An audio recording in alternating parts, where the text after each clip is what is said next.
ہمیں تو کہیں نادیدہ ہاتھوں سے جو ہدایات پہنچتی ہیں ہم نے اس کے مطابق جو ہے وہ فیصلے کرنے ہوتے ہیں۔ یہ جو مبارک ثانی کیس کا فیصلہ آیا ہے اس نے ہمیں ہلا کے رکھ دیا ہے کہ کتنی باریک بینی کے ساتھ جو ہے وہ قادیانیوں کو بچانے کے لیے اور ان کو جو ہے وہ حفاظت کے حصار دینے کے لیے کتنی باریک بینی کے ساتھ جو ہے وہ تانے بانے بنے گئے ہیں اور لفظوں کی جادوگری کی گئی ہے۔ لیکن یہ بات ذہن میں رکھیے گا کہ ایسا نہ پاکستان کی تاریخ میں کبھی ہوا ہے اور نہ پاکستان کی تاریخ میں کبھی ہوگا۔ یہ امت عمل میں کمزور ضرور ہے لیکن حضور علیہ السلام کی ختم نبوت پہ کوئی کمپرومائز کرنے کے لیے تیار نہیں، اور اس کے لیے ہمارے نزدیک پھر کوئی تقدس کسی ادارے کا باقی نہیں رہتا اگر وہ ہماری نازک اور حساس ایشوز کے اوپر حملہ آور ہوتی۔ ختم نبوت کا مسئلہ کوئی عام مسئلہ نہیں ہے، اس لیے ہمارے ذمہ داران کو سوچنا چاہیے۔ اس وقت ملک میں جو سیاسی عدم استحکام ہے، معاشی بحرانوں میں ہم دبے ہوئے ہیں، تمہاری عدالتوں پہ پہلے کس کو اعتبار ہے؟ ذرا آ کے مخلوق میں بیٹھ کے ان کی باتیں تو سنو، تمہارے بارے میں یہ سوچتے کیا ہیں؟ اور تم اب مذہبی ایشوز کو چھیڑ رہے ہو، اور پھر شریعت کورٹ موجود ہے، یہ فیصلے ان کو دو تاکہ وہ صحیح طریقے کے ساتھ ان فیصلوں کو نپٹائیں۔ ہر چیز اپنے ذمے لے لینا اور پھر تماشا بن جانا جس طرف ملک کو لے جایا جا رہا ہے۔ کچھ لوگ تو یہ کہہ رہے ہیں کہ کچھ عالمی سازشوں کے ڈانڈے اس سے ملتے ہیں۔ میں سمجھتا ہوں کہ عالمی دسیسہ کاروں کو کچھ کرنے کی ضرورت ہی نہیں ہوتی، ہماری حماقتیں ہی کافی ہیں۔ یہ امت حضور علیہ الصلوۃ والسلام کے باب میں ہمیشہ اپنا سب کچھ قربان کرنے کے باوجود بھی سمجھتی ہے کہ حق تو یہ تھا کہ حق ادا نہ ہو۔ تو اس وقت جو عدالتی کارروائی چل رہی ہے، ہمیں امید ہے کہ ملک کے حساس ادارے اور ذمہ داران اس کی حساسیت کو محسوس کریں گے اور درست اور صائب فیصلہ ہی سامنے آئے گا۔ بصورت دیگر عوام کے جذبات کو قابو میں رکھنا کسی کے کنٹرول میں نہیں ہوگا، چونکہ یہ لوگ سب کچھ سہ لیتے ہیں۔ انہوں نے تمہاری جانب سے آنے والی مہنگائیاں بھی برداشت کر لی، تکلیفوں کے کچوکے سہے، ہر دکھ گوارا کر لیتے ہیں، لیکن جب یہ اپنے آپ کو بیچنے کی باری آتی ہے تو پھر کوچہ رسول میں اپنے آپ کو فروخت کر کے اپنے لیے سعادتوں کی راہیں حاصل کرتے ہیں۔ ختم نبوت حضور علیہ الصلوۃ والسلام کا اعزاز ہے اور اللہ نے اپنے محبوب کو یہ شان عطا کی کہ حضور آخری نبی ہیں، اور یہ کوئی ضمنی مسئلہ نہیں ہے، یہ قطعی مسئلہ ہے، امت کا اساسی اور اجماعی مسئلہ ہے کہ حضور اللہ کے آخری نبی ہیں۔ قرآن کی قطعی، واضح اور صریح نص اس پہ موجود ہے، جو میں نے آیت کریمہ آپ کے سامنے تلاوت کی، اور میں سمجھتا ہوں کہ ہم میں سے جو ان پڑھ شخص بھی ہے اس آیت کو عربی متن کے ساتھ نہیں تو کم از کم اس کے مفہوم کو ضرور جانتا ہے۔ ما کان محمد ابا احد من رجالکم ولکن رسول اللہ وخاتم النبیین، محمد صلی اللہ علیہ وآلہ وسلم تم مردوں میں سے کسی کے باپ نہیں ہیں، وہ تو اللہ کے رسول ہیں، اللہ اکبر، آخری نبی ہیں، خاتم النبیین ہیں۔ تو حضور علیہ السلام پر نبوت کا اختتام ہوتا ہے، پس خدا بر ما شریعت ختم کر، بر رسول ما رسالت ختم کر۔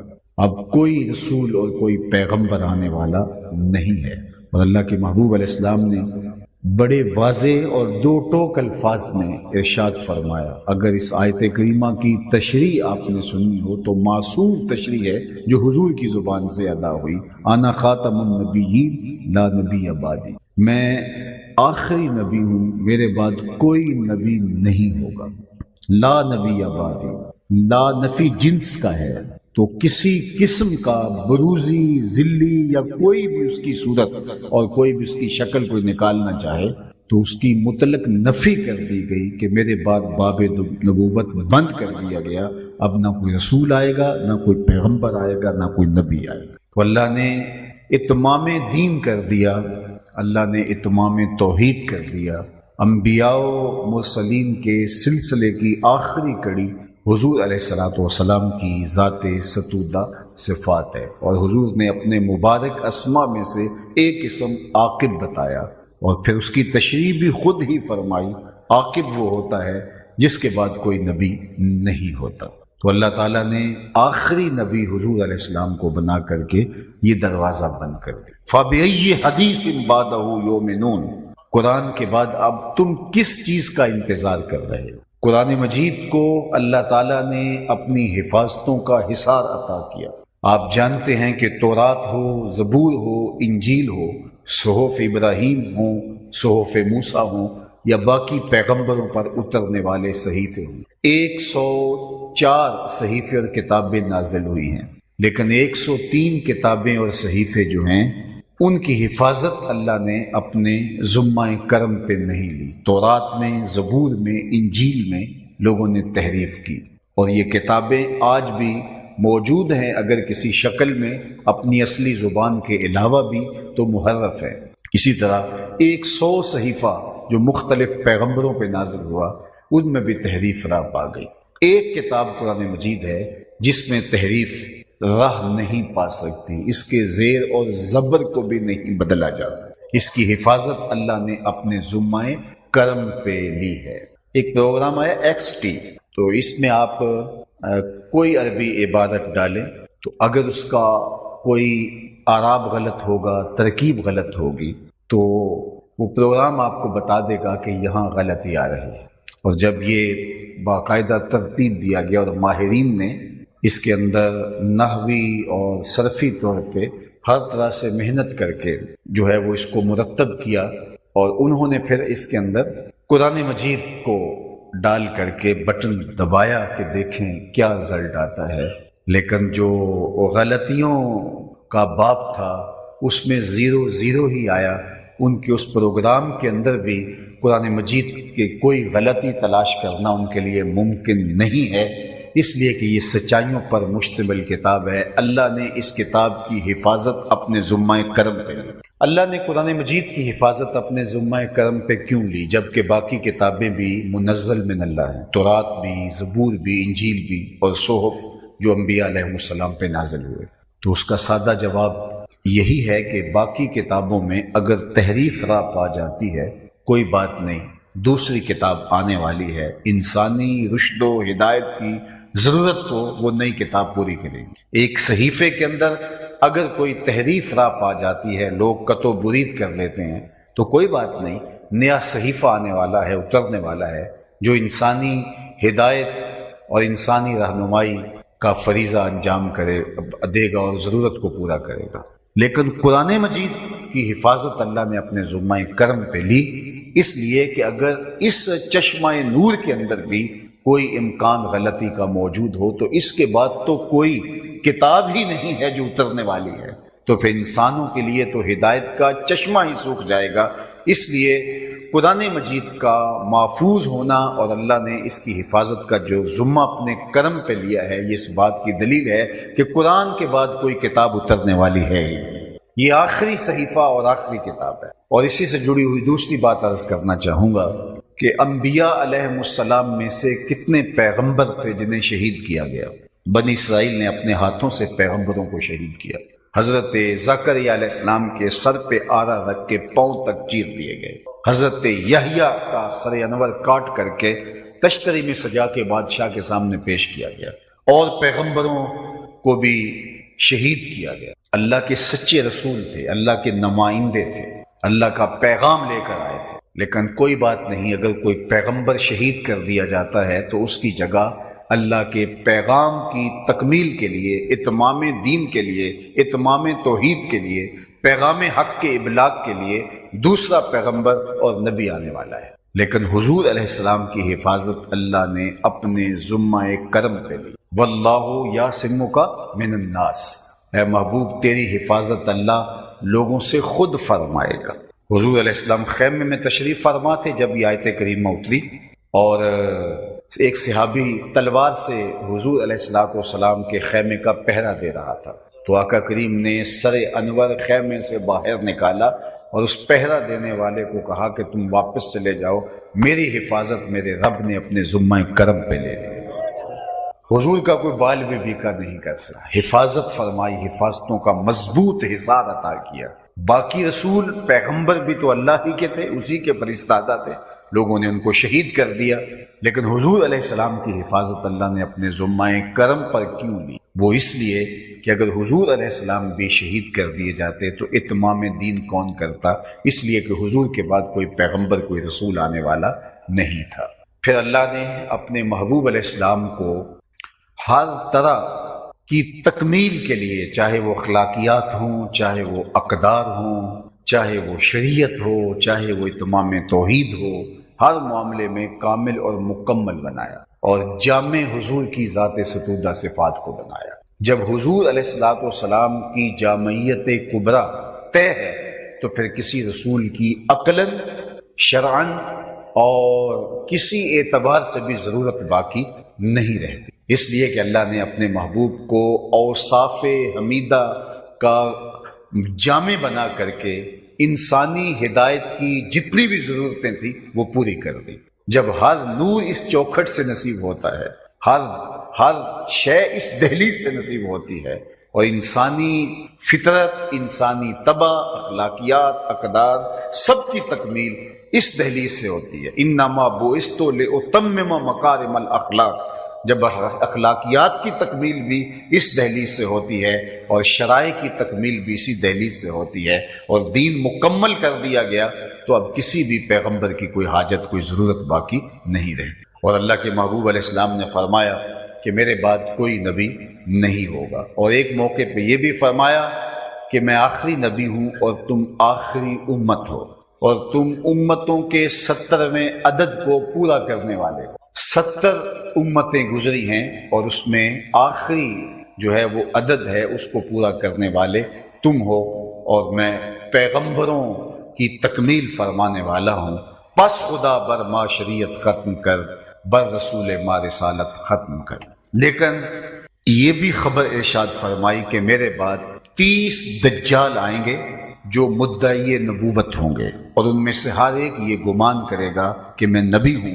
فرمایا وہ جھوٹے ہوں گے، میرے بعد کوئی نبی نہیں ہے، میرے بعد کوئی رسول نہیں۔ اب 30 دجال جو بڑے دجال ہیں مختلف زمانوں میں، جو حضور نے ارشاد فرمایا تھا، وہ پیدا ہوئے۔ اصل جس چیز کی ڈیمانڈ ہو، مارکیٹ میں توقیر ہو، جس کی جو ہے وہ قیمت ہو، تو اس کا 2 نمبر ہر دور میں آتا ہے۔ تو پیغمبر عزت کا روشن استعارہ ہے، تو لوگوں نے جھوٹی عزت پانے کے لیے، شہرت پانے کے لیے، لوگوں کو اپنا مطیع و منقاد اور فرما بردار بنانے کے لیے، لوگوں کو اپنے پیچھے لگانے کے لیے جھوٹی نبوتوں کے ڈھونگ رچائے، حتیٰ کہ زمانہ رسالت مآب صلی اللہ علیہ وآلہ وسلم میں مسلمہ کذاب، اسود انسی اور سجا نامی ایک خاتون، انہوں نے نبوت کا دعویٰ کیا، اور پھر اس کے بعد مختلف زمانوں کے اندر لوگوں نے نبوت کے دعوے کیے۔ ہمیں پورا شرح صدر کے ساتھ قرآن مجید کی نصوص قطعیہ اور حضور کے واضح غیر مبہم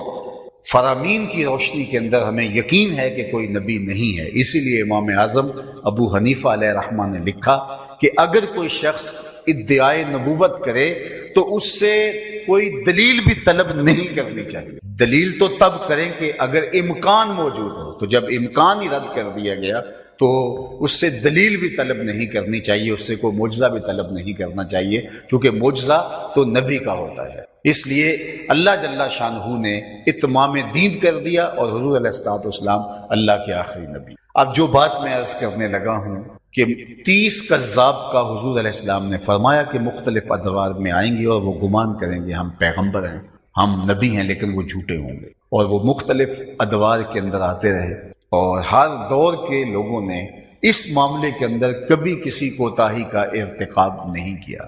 آپ 1400 سالہ تاریخ پڑھ لیں، بہت معاملات کے اندر امت کمزوری کا شکار ہوئی، سیاسی طور پہ امت انتہائی کمزوری کا شکار ہوئی، معاشرتی ٹوٹ پھوٹ ہوتی رہی، اخلاقیات اور اقدار جو ہے وہ کمزور سے کمزور تر ہوتی رہی، علم کا بانک پن ایک زمانے میں رہا، لیکن پھر جو ہے وہ ہم نے وہ دور بھی دیکھا کہ جب یہ کیفیت بھی تھی، کتابیں اپنے وہ اقبال نے جو کہا تھا، وہ موتی علم و حکمت کے کتابیں اپنے آبا کی، جو دیکھی ان کو یورپ میں تو دل ہوتا ہے سی پارا۔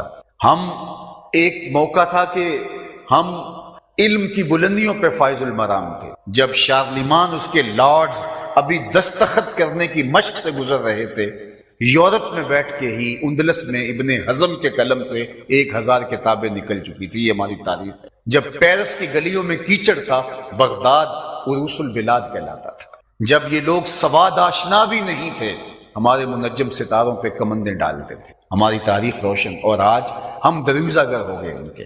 تو اس امت میں اخلاقی انحطاط آیا، اقدار برباد ہوئے، علمی پستی اور زبوں حالی میں ہم مبتلا ہوئے، معاشی طور پہ بحران در بحران میں ڈوبے، سیاسی طور پہ ہم کمزور ہوئے، خلافت ٹوٹتی رہی، غرناطہ ڈوبا، اور جو ہے وہ بغداد کئی بار اجڑا، اور کہا تھا غالب نے کہ دل کی حالت کیا مذکور ہو، یہ نگر ہر مرتبہ لوٹا گیا.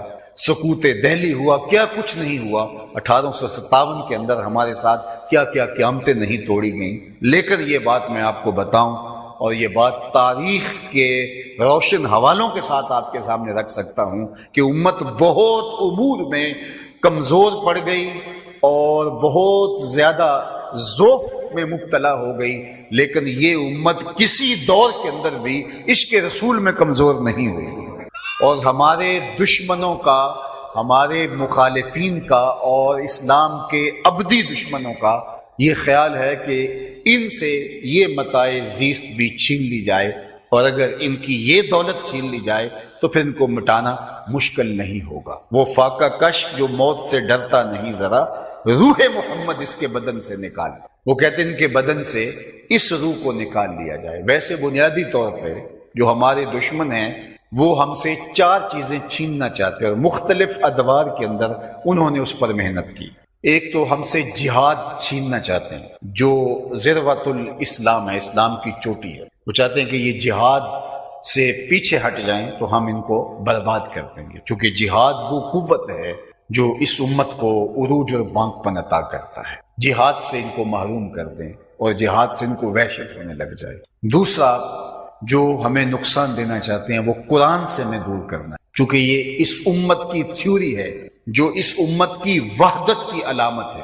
چاہے کتنے بھی فرقوں میں بٹی ہوئی امت ہو، قرآن پر جب وہ متفق ہوتے ہیں تو امت واحدہ کی شکل نکلتی ہے. یہ تھیوری ہے جس کا پریکٹیکل ایک ہی طرح کے لوگ مارز وجود میں آتے ہیں. لہٰذا وہ قرآن کو ہم سے چھیننا چاہتے ہیں، اور وہ مختلف ادوار میں کوشش کر چکے، لیکن یہ اللہ کی حفاظت میں ہے. ڈاکٹر شوروش نے الفرقان الحق کے نام سے ایک باقاعدہ جو ہے وہ کتاب لکھی اور کہا کہ یہ میں نے قرآن کا مقابلہ کیا ہے، اور لاکھوں کروڑوں ڈالر صرف کیے پوری دنیا کی لائبریریوں میں اور اہل تحقیق کے پاس پہنچانے کے لیے، لیکن دنیا نے اس کو پکڑ کے ردی کی ٹوکری پہ پھینک دیا، چونکہ قرآن کا مقابلہ ممکن ہی نہیں. اللہ نے اس کی حفاظت اپنے ذمہ کرم پہ لی اور کہا اگر تمہیں اس میں شک ہے تو اس کی مثل ایک سورت ہی لا کے دکھاؤ.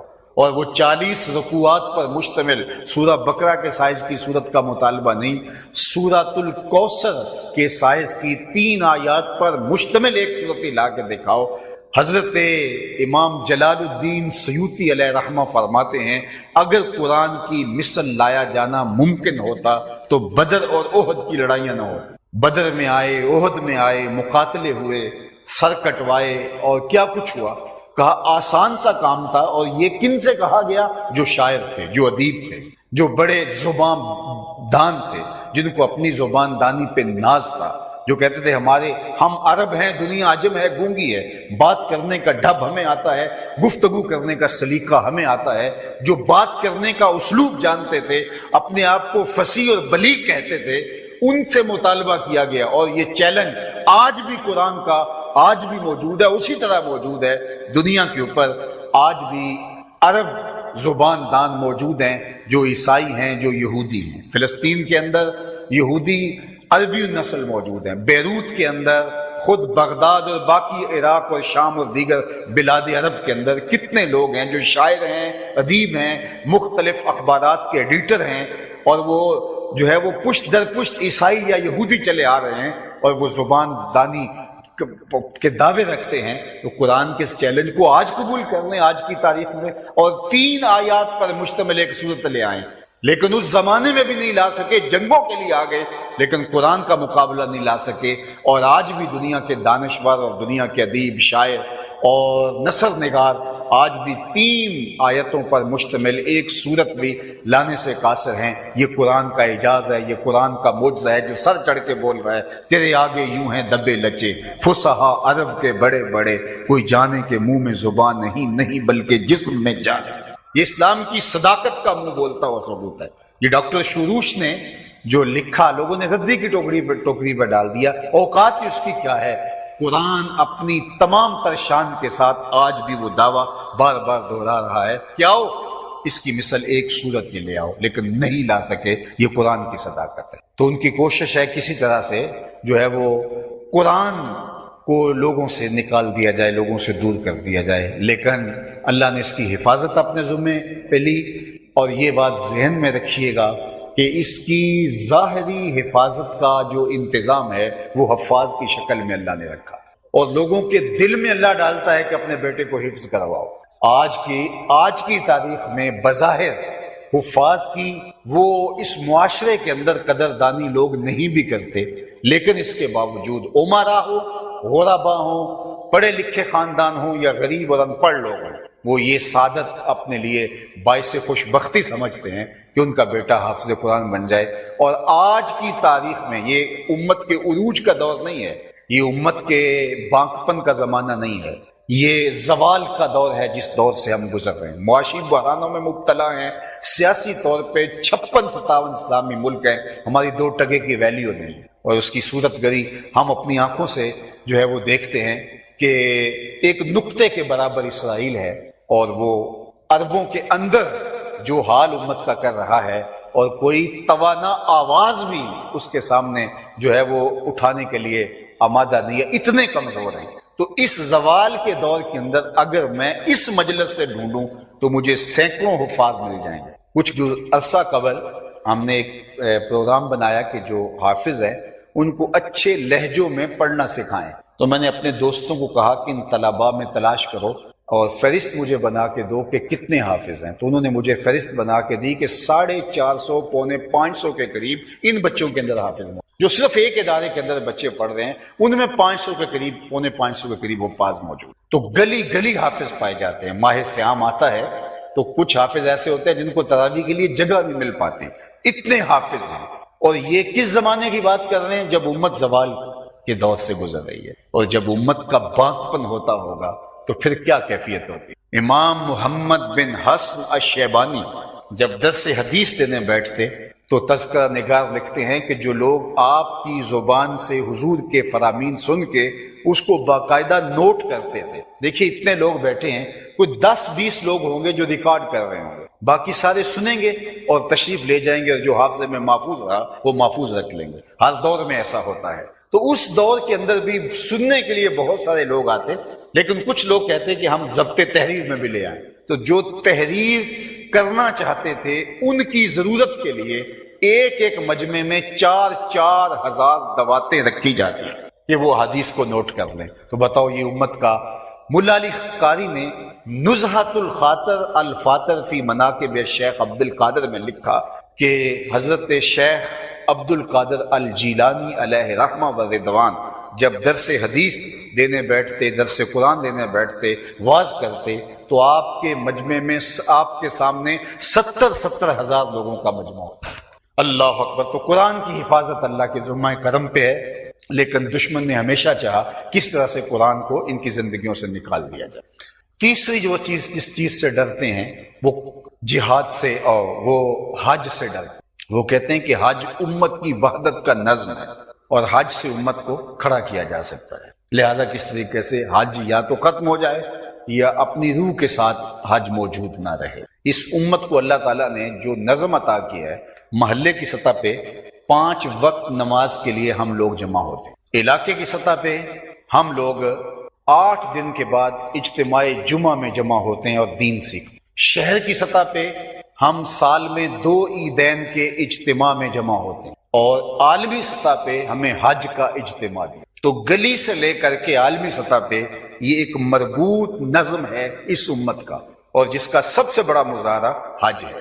اور حج میں جو عرفات میں خطبہ حج دیا جاتا ہے، اصولی طور پہ وہ پورے سال کے لیے لوگوں کو لاہ عمل اور لوگوں کو ہوم ورک دیا جانا چاہیے۔ امام حج کی ذمہ داریوں میں شامل ہے کہ وہ دی ہوئی پرچی ہی نہ پڑے بلکہ اس کی ٹیمیں تجزیہ کریں کہ امت کو کن امور میں عمل کی ضرورت ہے اور لاہ عمل کیا ہونا چاہیے۔ امت کی کمزوریوں کو وہ پوری طرح سے غور کرے اور اس کا ایک مربوط لاہ عمل جو قابل عمل حل ہے وہ خطبہ حج میں دے، کیونکہ پوری دنیا سے نمائندے وہاں پہنچے ہوتے ہیں، اور ان کو پھر ہوم ورک دے کے بھیجے کہ تم نے جا کے اب یہ کام کرنا ہے، اور سال بعد اس کو واچ کرتا رہے، اور جو چیزیں رہ گئی ہیں اگلے حج میں ان کو ایڈ کر کے حج کے خطبے میں ان کو اگلے سال کے لیے لاہ عمل دے۔ چند سال کی محنت کے بعد اگر امام حج بھی اس بات پر پورا زور دے اور حاجیوں کو باقاعدہ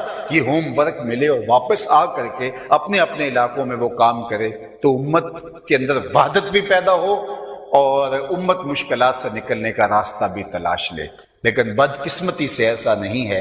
اقبال نے تو اپنے زمانے میں کہا تھا کہ زائرین کعبہ سے اقبال یہ پوچھے کوئی، زائرین کعبہ سے اقبال یہ پوچھے کوئی، حرم کا تحفہ کیا زمزم کے سوا کچھ اور نہیں؟ جو بھی آتا ہے وہ ہمیں زمزم لا کے پیش کرتا ہے، کھجوریں دیتا ہے۔ اقبال نے کہا تھا کیا وہاں صرف کھجوریں لینے گئے تھے، پانی لینے گئے تھے، یا وہاں سے کچھ نور بھی لینے گئے تھے؟ ہمارا وہ حصہ جو فکری حصہ تھا جو امت کو امت واحدہ بنا دے، کاش کہ وہ بھی ہمیں لا کے دیا جاتا۔ تو حج سے وہ ڈرتے ہیں، اور چوتھی چیز جس سے وہ بہت زیادہ خائف ہیں وہ ڈرتے ہیں اس امت کے سینے کے اندر جو حضور علیہ الصلوۃ والسلام کی محبت ہے۔ وہ کہتے ہیں اگر یہ چار چیزیں ان سے ختم کر دی جائیں تو یہ امت جو ہے وہ اپنا وجود کھو بیٹھے گی، اور ہر دور کے اندر انہوں نے اس امت کو توڑنے کے لیے جو ہے وہ دیدہ نادیدہ ہاتھ استعمال کر کے انہوں نے ضرور اس امت کو کمزور کرنے کی کوشش کی ہے۔ ایران کا جو بہاءاللہ تھا اس کو یہ ٹاسک دیا گیا تھا کہ لوگوں کو روکے کہ وہ حج کے لیے نہ جائیں، اور یہاں ہی ایک کعبہ کا ماڈل بنا لیا جائے اور لوگ اس کے گرد گھوم لیں۔ یہ وہی دور تھا جب یہاں قادیان کا مرزا کھڑا کیا جا رہا تھا، اور اس کو ٹاسک یہ دیا گیا تھا کہ تم لوگوں کو جہاد سے دور کرو، کہو کہ یہ قلم کا زمانہ ہے، یہ تلوار کا زمانہ نہیں رہا۔ اور اس نے کہا، خود اپنی کتابوں میں لکھتا ہے، اس کی جو کتابیں ہیں وہ کہتا ہے کہ میں نے جہاد کی منسوخیت کے حوالے سے اتنا لٹریچر لکھا ہے اور اطراف و اکناف عالم میں اس کو پھیلایا ہے، اگر اس کو جمع کرنا ممکن ہو تو 50 الماریاں اس لٹریچر سے بھر جائیں۔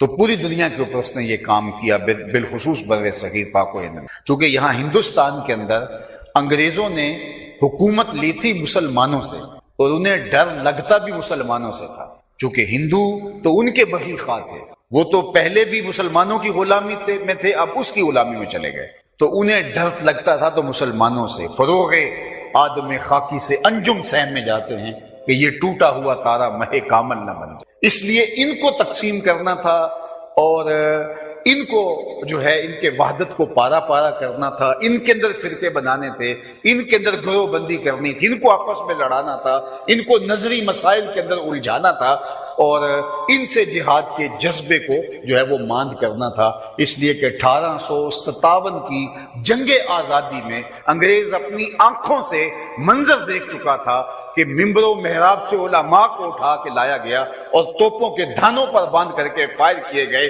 لیکن وہ اللہ اکبر کہتے ہوئے جان آفریں کے سپرد کر گئے۔ کالے پانیوں کی سزائیں دی گئیں اور کیا کچھ نہیں کیا گیا، لیکن یہ ٹکٹکیوں کے اوپر باندھے گئے، لیکن وہاں بھی ترانے حضور کی محبت کے پڑھ۔ تو ان کا وہ جذبہ جہاد اس کو ختم کرنے کے لیے اس مرزا قادیانی کو جو ہے وہ تیار کیا گیا، اور ویسے بہاءاللہ کو تیار کیا گیا۔ اور میں آپ کو بتاؤں کہ یہ جو خاکے تراشے گئے ہیں، اس کا مقصد بھی حضور علیہ الصلوۃ والسلام کی محبت جو سینوں کے اندر موجود ہے اس کو ختم کرنا ہے، کیونکہ بار بار تسلسل کے ساتھ ایک چیز انسان دیکھتا رہے تو وہ آہستہ آہستہ عادی ہو جاتا ہے، اور مغرب یہ چاہتا ہے کہ یہ عادی ہو جائیں، جس طرح ان کے سامنے حضرت عیسیٰ علیہ السلام کی اہانت کی جاتی ہے اور ان کو کوئی اس کی پریشانی نہیں ہوتی، جبکہ وہ ان کو اپنا نبی اور پیغمبر مان رہے ہوتے، بلکہ یورپ کے گرجا گھروں کے اندر معاذ اللہ جو انہوں نے شبیہیں بنائی ہیں حضرت مریم سلام اللہ علیہا کی، اور پھر جس طرح کی مکروہ اور میری زبان ان کا بوجھ نہیں اٹھا سکتی، تو ان کے لیے یہ کوئی مسئلہ نہیں ہے، اور وہ سمجھتے ہیں کہ اظہار آزادی کے نام سے یہ امت بھی ایسے بے غیرت ہو جائے اور تسلسل کے ساتھ ایسا کرو، لیکن انہوں نے دیکھ لیا کہ یہ امت ہر دکھ سہ لیتی ہے، لیکن حضور کے نام پر آنچ آئے یہ امت کبھی گوارا نہیں کرتی۔ اب بات میں جو کرنے جا رہا ہوں کہ اس امت سے جہاد کو ختم کرنے کے لیے اور حج کی مرکزیت کو ختم کرنے کے لیے دو لوگ تیار کیے گئے۔ ایک تو ایران کے اندر بہاؤلہ تیار کیا گیا، وہاں چونکہ عربی اور عجمی یہ دو افکار الگ الگ مغرب کے تراشے ہوئے، اسلام نے تو ان کی نفی کی ہے۔ عرب اور عجم یہ تقسیم اسلام نہیں دیتا، وہ حضور علیہ السلام کے نام سے ہی امت واحدہ بنتی ہے۔ دل بمحبوب حجازی بستائیں زی جہت با یک دیگر پیوستائیں، چون گلے صد برگ مارا بو یکیست، او کے جانے ای نظاموں او یکیست، مست چشمے ساکیے بتہاستیں در جہاں مثل مومی ناستیں۔ ہم تو اس ایک نام سے جڑے ہوئے ہیں، چاہے عرب کے رہنے والے ہیں چاہے عجم کے رہنے والے ہیں۔ اسود رائی حضور کی خدمت میں آتا ہے، اللہ اکبر، بکریاں ہانگ کے لے کے جا رہا ہے اور راستے میں جو ہے وہ جنگ کی تیاری ہو رہی ہے۔ حضور کا چہرہ نور دیکھ کر کے آگے بڑھتا ہے اور عرض کرتا ہے حضور اگر میں اسلام لے آؤں تو مجھے کیا ملے گا؟ اللہ اکبر۔ حکمت والے پیغمبر نے ارشاد فرمایا جو ابو بکر کو ملا ہے وہی تجھے ملے گا، جو عمر کو ملا ہے وہی تجھے ملے گا، جو حق ان کے ہیں وہی تیرے حق ہوں گے، جس صف میں وہ کھڑے ہوتے ہیں اسی صف میں تو کھڑا ہوگا۔ اس نے کہا مجھے تو اپنے کوئی پاس بٹھانے کے لیے تیار نہیں، میرے رنگ کی سیاہی اور میرے کالے رنگ کی وجہ سے لوگوں نے میرا نام بھی اسود رکھ دیا۔ تو کہا ان بکریوں کا کیا کروں؟ کہ ان بکریوں کو اپنے مالک کی طرف ہانک دے، جب اس کے قلعے میں آخری بکری چلی جائے تو تم واپس چلے آنا۔ تو آخری بکری ہانک کے واپس آیا، ادھر گمسان کا رن پڑا ہوا تھا، تو یہ بھی تلوار لے کے آگے بڑھ گیا۔ جب لاشیں اٹھائی گئی تو اسود رائی کی لاش بھی پڑی، تو مصطفیٰ جان رحمت نے دیکھا، فرمایا لوگوں اس شخص نے نہ کوئی نماز پڑھی، نہ کوئی روزہ رکھا، نہ حج کیا، نہ زکاتیں دی، آیا تھا در جنت کھلا تھا سیدھا اندر چلا گیا۔ اقبال کہتا ہے اسود از توحید احمر می شود، خیش فاروق و ابو ذر می شود۔ اسود توحید کے فیضان سے احمر ہو جاتا ہے اور ابو ذر اور ابو بکر ایک ہی صف میں کھڑے ہوتے ہیں، یہ اسلام کا فیضان ہے۔ لیکن عجم اور عرب کی تقسیم یہ ہمارے دشمنوں نے کی ہے۔ سلطنت عثمانیہ جب توڑی گئی تھی تو اس وقت یہی بت تراشا گیا تھا نا کہ یہ ترک ہیں اور تم عرب ہو اور یہ تمہارے اوپر حکمران بن کے بیٹھ جائیں، بغاوت کرو ان سے۔ یہ بت کے تراشیدہ تہذیب نبی ہے، غارت گرے کاشانہ دین نبوی ہے، بازو تیرا توحید کی قوت سے قوی ہے، اسلام تیرا دیس ہے تو مصطفی۔ ہم حضور کے نام سے ایک امت ہیں، گورے ہیں، کالے ہیں، عربی ہیں، اجمی ہیں، ہندی ہیں، سندھی ہیں، اس سے کوئی تعلق نہیں۔ چون گلے صد برگ مارا بو یکیز، او کے جانے ای نظاموں او یکیز، مست چشمے ساکیے بتہاستیں در جہاں مثل مومی ناستیں۔ لیکن اب ایران کے اندر یہ بات ڈالنی تھی کہ میاں تم ان کے کعبے کی طرف کیوں جاؤ، تم اپنا کعبہ بناؤ، اور بہاؤلہ کو کھڑا کیا گیا۔ اور آج بھی بہائی جو ہے وہ ایک تعداد میں موجود ہے دنیا کی۔ اور دوسرا جہاد کو ختم کرنے کے لیے مرزا قادیانی کو یہاں ختم کیا گیا۔ یہاں ضرورت یہ تھی کہ یہ جہاد کے لیے دوبارہ اٹھ کھڑے نہ ہوں۔ اب جو بات میں آپ کے گوش گزار کرنا چاہتا ہوں، میری گفتگو شاید کچھ طویل نہ ہو جائے، لیکن یہ ایک بنیادی اور فکری باتیں ہیں۔ 30 دجال حضور نے ارشاد فرمائے تھے ہوں گے مختلف زمانوں میں، اور وہ کذاب ہوں گے۔ مختلف دجال آئے اور ان کے ساتھ ان کی قومیں کھڑی ہو گئی۔ جو یمامہ کے لوگ تھے وہ کھڑے ہو گئے مسلمہ کذاب کے ساتھ، اور وہ جو ہے اس تعصب کے ساتھ لڑنے مرنے کے لیے تیار ہو گئے۔ لیکن جب جو ہے وہ قتل ہوا مسلمہ تو اس کے ماننے والے بھی صفحہ ہستی سے مٹ گئے۔ دنیا کے اوپر کتنے بڑی طاقتیں لے کر کے مدعیان نبوتیں آئے، لیکن جب وہ ان کا قصہ تمام ہوا تو ان کے پیچھے ان کے ماننے والے بھی چند سالوں کے اندر اپنا وجود کھو بیٹھے۔ لیکن 100 سال ہونے کو ہے، مرزائی اب بھی موجود ہے، ادھر بہائی اب بھی موجود۔ تو یہ ذرا غور طلب بات ہے کہ 30 دجال مختلف ادوار میں پیدا ہوئے، جب وہ اپنے منطقی انجام کو پہنچے، ان جھوٹے مدعیان نبوت کی جھوٹی امتیں وہ بھی خس و خاشاک کی طرح بہ گئے، ان کا وجود بھی مٹ گیا۔ لیکن یہ دو لوگ جو تھے یہ مٹ گئے اور بڑی ذلت کے ساتھ مرے۔ یہ مرزا کے بارے میں تو آپ جانتے ہیں کہ یہ جو ہے وہ واش روم میں مرا تھا، اور کس ذلت اور کس رسوائی کے ساتھ مرا لیکن اس کے باوجود اتنی ذلت کے باوجود اس کے ماننے والے آج بھی دنیا کے اوپر موجود ہیں اور ان کی تعداد ہر دن کچھ نہ کچھ بڑھتی رہتی ہے۔ پاکستان میں ایک محتاط اندازے کے مطابق مختلف مغربی ممالک کی نیشنلٹی حاصل کرنے کے لیے، بالخصوص جرمنی کی، ایک سال کے اندر 10,000 لوگ اپنے آپ کو صرف پاکستان سے مرزائی لکھتے ہیں۔ 10,000 لوگ اپنا دین بیچتے ہیں مرزائی ہونے کے لیے اور جو ہے دوسرے ملکوں کی نیشنلٹی حاصل کرنے۔ تو سوال یہ ہے کہ جب جھوٹے مدعیان نبوت اپنے منطقی انجام کو پہنچے تو ان کا فکر و فلسفہ بھی ان کے ساتھ ہی دفن ہو گیا۔ لیکن یہ کیا وجہ ہے؟ کیا اس کے فلسفے میں جان تھی؟ اس کی فکر میں کوئی جان تھی؟ نہیں۔ تو پھر قادیانی کیوں موجود ہے اور ادھر سے جو ہے وہ بہائی کیوں موجود؟ تو اس کا سادہ سا جواب ہے، پہلے جو لوگ آئے تھے وہ نفس کی وجہ سے پروٹوکول حاصل کرنے کے لیے، عزت حاصل کرنے کے لیے، وقار پانے کے لیے وہ کھڑے ہوئے، لیکن یہ جو دو لوگ تھے یہ برطانوی راج نے ان کو کھڑا کیا تھا، اور جو ان کے پیچھے تھے وہ آج بھی ان کے پیچھے ہیں اور ان کی سپورٹ آج بھی ان کو موجود ہے۔ اس لیے امت کے لیے یہ بہت بڑا خطرہ بن گئے۔ پاکستان کے اندر یہ مرزائیوں نے جو ادب مچایا، تحریک پاکستان سے قبل کی جو کہانیاں پڑھ لیجئے اور تحریک پاکستان کے جو ہے وہ دوران کی اور بعد کی کہانیاں پڑھ لیجئے، ان لوگوں نے پاکستان کو کبھی قبول نہیں کیا، بلکہ جب پاکستان 2 لخت ہوا تو اس وقت قادیان کے اندر چراغاں کیا گیا، اور ان کے ربوے کے اندر جو لوگ دفن ہوتے ہیں، ان کے مرنے والے مردود، وہ اس وصیت کے ساتھ دفن ہوتے ہیں کہ پاکستان ٹوٹ جائے گا اور دوبارہ انڈیا میں ضم ہو جائے گا اور ہماری یہاں سے لاشیں اٹھا کے وہاں قادیان کے اندر جا کے دفن کی جائے گی۔ یہ پاکستان کے بھی غدار ہیں، دشمن ہیں، اور اسلام کے بھی غدار ہو گئے، اور پاکستان کے آئین کو، قانون کو، ضابطوں کو انہوں نے قبول نہیں کیا، اور ہمیشہ یہ پاکستان کے اندر شر و فساد بپا کرنے کے لیے جو ہے مستعد اور فعال رہتے ہیں۔ ہمارے ادارے اس بات کو بہت اچھی طرح جانتے ہیں، لیکن نہ جانے کون سے نادیدہ ہاتھ ہیں